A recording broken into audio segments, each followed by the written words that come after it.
आज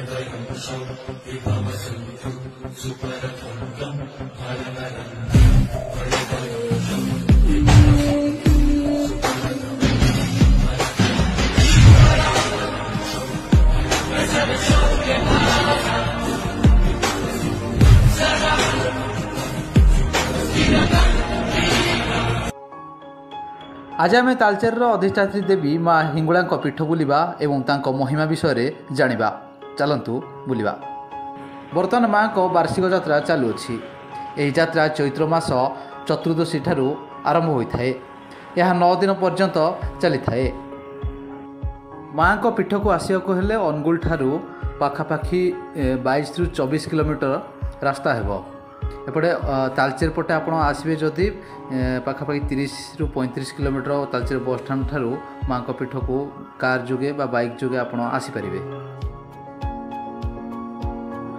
पौराणिक कहानी अनुसार महाप्रभु जगन्नाथ सह ओतप्रोत भाव जड़ित माँ हिंगुला।